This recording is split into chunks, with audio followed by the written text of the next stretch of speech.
Joining this office had seemed like the beginning of something special, a chance to grow and achieve her dreams. She imagined it as a fresh start, a new chapter in her life where she could build the future she had worked so hard for. But the reality quickly proved to be far from the promise of success and fulfillment she had envisioned. From the moment she stepped into the office, there was an air of possibility. The building gleamed with modernity, and the atmosphere was alive with the hum of activity. It was everything she had hoped for, bright, bustling, and filled with colleagues who appeared welcoming and eager to offer support. It seemed like the perfect environment for her to lay the foundation for a promising career. The first few hours passed in a blur of introductions, smiles, and small talk. She was shown around the office, guided through her daily tasks, and taught the unspoken rules of the workplace. The usual office banter accompanied the sharing of tips, like where to grab the best coffee or the quietest spot to work. It was all new and exciting, and she couldn't help but feel a sense of anticipation for what was to come. Then, she met him, the boss. Charismatic, confident, and effortlessly commanding respect. His mere presence in the room seemed to halt conversations, making everyone stop and take notice. During their first interaction, he welcomed her warmly, congratulating her on joining the team and expressing high hopes for her success. There was something reassuring in the way he spoke, something that made her feel valued right from the start. "You'll do great here," he said with a smile that seemed genuine. "If you ever need anything, my door is always open." His words comforted her, and for a while, she allowed herself to believe that she had found a workplace where she could truly grow. His encouraging words and frequent check-ins made her feel supported, like she had finally found her place. But as the days wore on, the cracks began to show. At first, the signs were subtle, an overly personal compliment here, a lingering gaze there, a seemingly innocent comment that made her stomach churn. She brushed them off at first, convincing herself that she was just being overly sensitive. After all, he was the boss, and maybe he was just trying to be friendly. One late afternoon, as she worked to meet an impending deadline, the office grew quiet. Most of her colleagues had already left, and she was lost in her task, unaware of the fact that she was almost alone in the building. Then, she heard his voice break the silence. "Need any help with that?" She looked up to find him standing at the door of her cubicle, a friendly smile on his face. He casually mentioned he was just catching up on his own work. It seemed like a normal enough gesture, so she smiled back, appreciative of his offer. "I think I've got it, but thank you," she replied, turning back to her computer. But his response was different than expected. "Actually, why don't you come to my office for a bit?" he suggested, his tone light yet insistent. "I'd like to discuss a few things that could help with your project." The request seemed innocent, so she agreed. Gathering her notebook, she followed him down the hallway to his office, a space far removed from the rest of the staff. The office was large and elegantly furnished, an environment that reinforced his authority within the company. As they entered, he closed the door behind them with a soft click that made her pause for just a moment. She sat down across from his desk, still feeling at ease despite the faint, nagging voice in her mind questioning the sudden invitation. At first, the conversation remained professional, focused on her project. He offered advice, pointing out areas for improvement, and seemed genuinely interested in her work. But slowly, as the minutes passed, the conversation veered into more personal territory. His questions began to feel invasive, probing into her background, her family, and her life outside of work.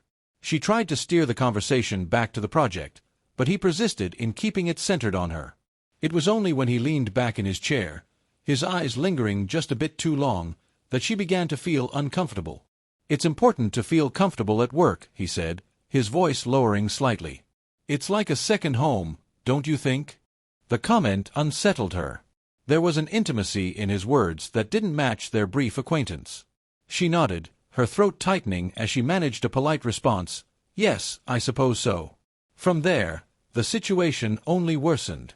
His behavior became bolder with each passing day, marked by subtle but unmistakable violations of her personal space. He would stand too close during meetings, his hand brushing hers when he passed her documents, and he found increasingly dubious excuses to call her into his office. These conversations always strayed from work and into uncomfortable, often suggestive, territory. Each encounter left her feeling more trapped, torn between the fear of losing her job and the growing disgust at his blatant disregard for boundaries. She told no one, carrying the weight of these experiences on her own.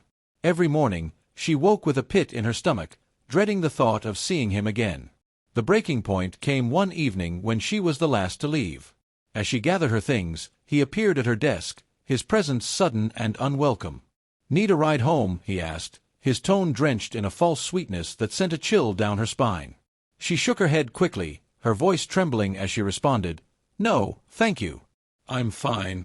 But he didn't move. Instead, he stepped closer, invading her personal space.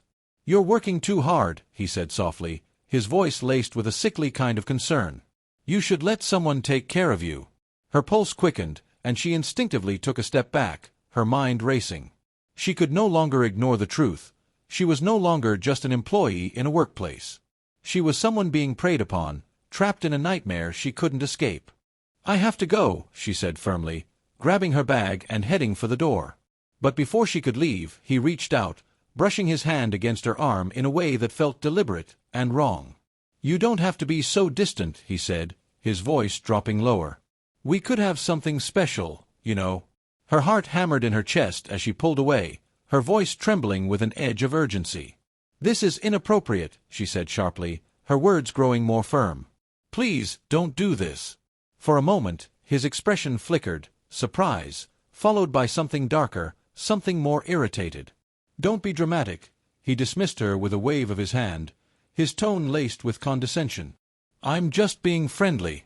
But she knew better. This wasn't friendliness, it was manipulation, an abuse of power cloaked in false charm. That night, she left the office in a daze, her hands trembling and her mind racing. She couldn't ignore the truth anymore. This wasn't just some misunderstanding. It was deliberate, malicious. She couldn't pretend it was anything less. Sleep was an impossibility. Every time she closed her eyes, his words echoed in her mind, taunting, invasive, impossible to ignore.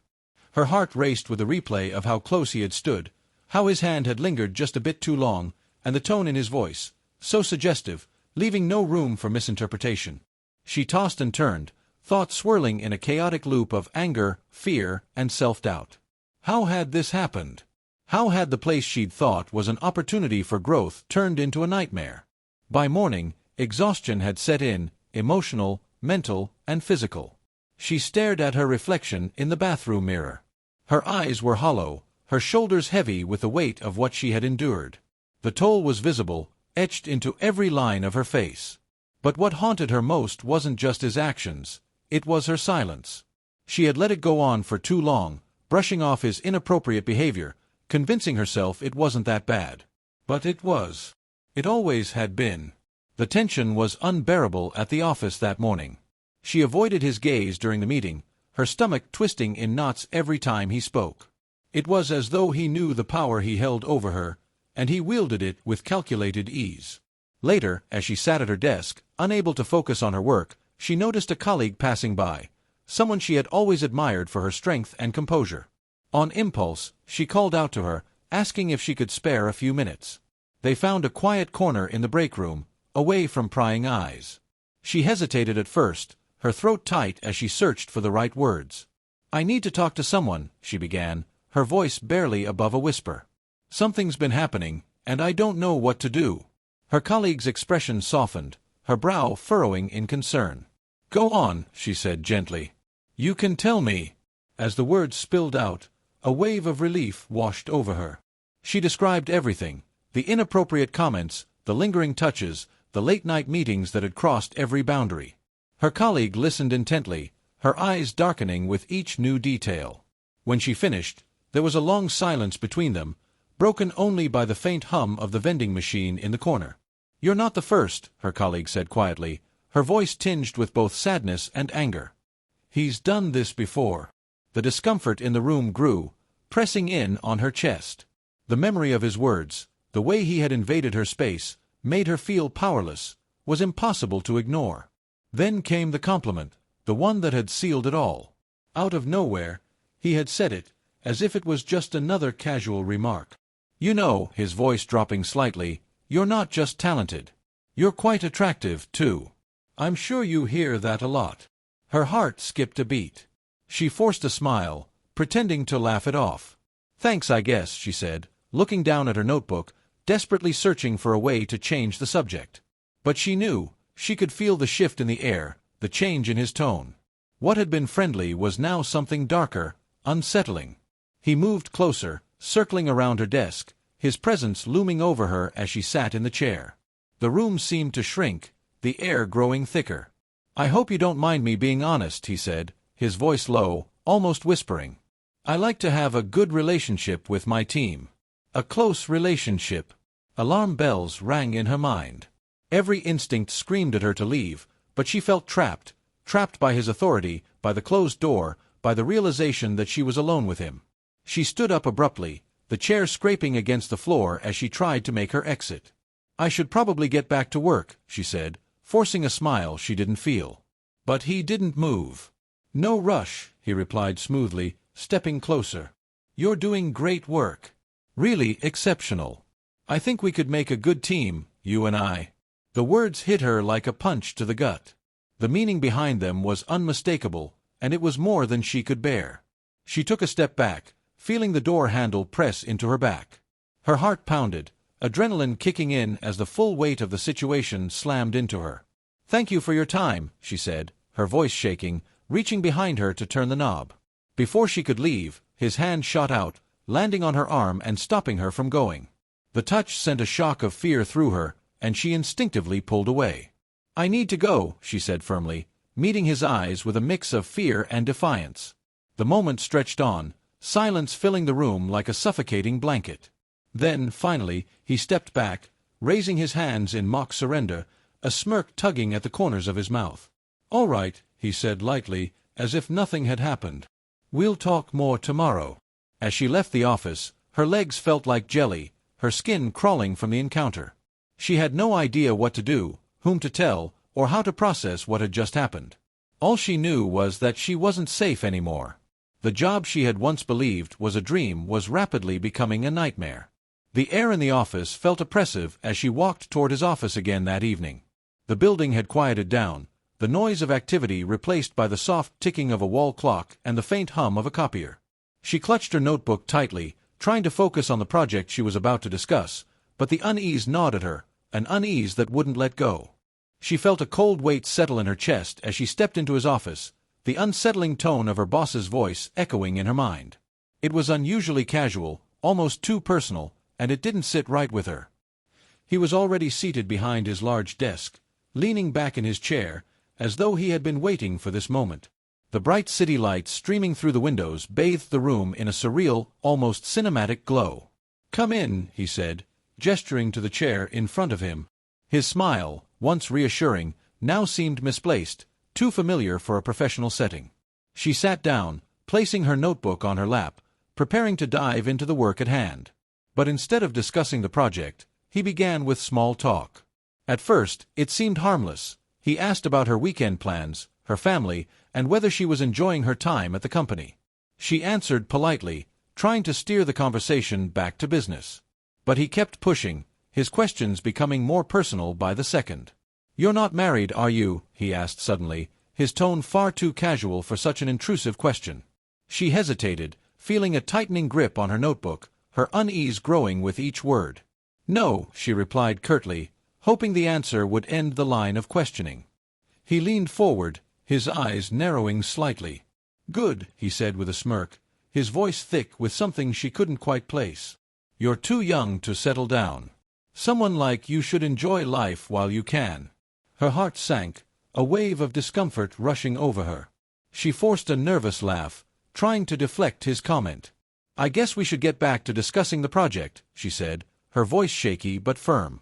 But he didn't take the hint. Instead, he leaned back in his chair again, his tone shifting as he began to praise her work. At first, the compliments seemed professional, acknowledging her dedication, her skills. But as he continued, his words took on a darker, unsettling quality. "You're not just talented," he said, his voice lowering.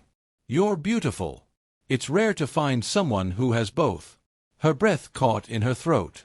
She wanted to speak, to push back, but the weight of his words, the authority he held over her, silenced her. She had heard the stories of others who had suffered in silence, too afraid to come forward. Her chest tightened as the revelation hit her. She wasn't alone in her experience, but that also meant others had endured the same torment without ever saying a word. "What did they do?" she asked her colleague later, her voice trembling with the desire for answers. "The ones who came before me." Her colleague shook her head, a heavy silence hanging in the air. "Nothing," she said quietly. Most of them left quietly, finding excuses to move on. "He's too powerful here." They didn't think they'd be believed. The words stung, but they also sparked a fire deep inside her. She couldn't let him get away with it. Not again, not after everything. She thanked her colleague and returned to her desk, her mind swirling with the next steps. If she was going to take action, she needed to be smart about it. That evening, she began documenting everything. She combed through emails, saved messages, and mentally retraced every encounter. She wrote down dates, times, and verbatim quotes of his inappropriate comments. She even started keeping her phone nearby during meetings, ready to discreetly record audio if needed. Each small piece of evidence felt like a shield, something to protect her from the inevitable pushback she knew would come. The process was grueling. Each note she wrote forced her to relive moments she wanted desperately to forget. But with every word, she felt a sense of control returning, a small but powerful reminder that she was no longer a passive participant in her own story. She was taking the reins. Days turned into weeks, and her collection of evidence grew. She rehearsed what she would say when the time came, repeating the words in her head until they felt like armor. Still, doubt crept in. What if they didn't believe her? What if they dismissed her as being overly sensitive or tried to brush it all under the rug? The fear was suffocating, but the alternative, staying silent and letting him continue, was far worse. One evening, as she sat at her dining table, the weight of her decision pressing heavily on her chest, she picked up her phone and dialed her colleague. When the call connected, her voice trembled. "I'm going to report him," she said. "I can't stay silent anymore." Her colleague's response was immediate and reassuring. "I'll support you," she said. "You're doing the right thing." The next morning, with a mix of anxiety and resolve, she walked into the office. Her steps felt heavier as she approached the HR department, her palms clammy and her heart racing. She had imagined this moment countless times, but now that it was here, the reality felt overwhelming. She paused outside the door, taking a deep breath to steady herself. Her hands trembled as she reached for the handle, but she forced herself to push forward. The door clicked open, and she stepped inside, her heart pounding in her chest. "I need to report something," she said, her voice wavering but firm. The HR representative looked up, their expression neutral but attentive. "Of course," they said. "Please, have a seat." As she began recounting her story, her hands still shaking, she felt the fear start to dissipate, replaced by something stronger: determination, courage, and the faintest flicker of hope. This was just the beginning, but for the first time in weeks, she felt like she was taking back control. The days that followed felt like walking a tightrope, high above a pit of uncertainty. She had expected many things: disbelief, whispers, judgment, but what she didn't anticipate was the overwhelming strength that began to grow within her. It was faint at first, like a flicker of light in a dark room, but as the days passed, it grew brighter and stronger, impossible to ignore. From the moment she left the HR office, her heart had raced with a mix of fear and relief. Her hands had still been trembling, her mind replaying every detail of the conversation she'd just had. The HR representative had listened intently, taking notes and nodding with understanding. "We take these matters very seriously," they had assured her. "You've done the right thing by coming forward." Even though their words offered a small sense of validation, the weight of what came next still loomed large. She knew that filing the report was just the beginning. There would be questions, investigations, and, perhaps worst of all, the reactions of her colleagues. Would they believe her? Would they see her as a troublemaker? The uncertainty was suffocating. The first few days were the hardest. She noticed the subtle shifts in the office, the way some colleagues avoided meeting her eyes, while others whispered in hushed tones as she walked by. The weight of their stares was heavy, the unspoken questions hanging in the air. And then there was him. Her boss's demeanor had changed too. He no longer lingered near her desk or called her into his office, but his presence was still oppressive, looming over her like a shadow.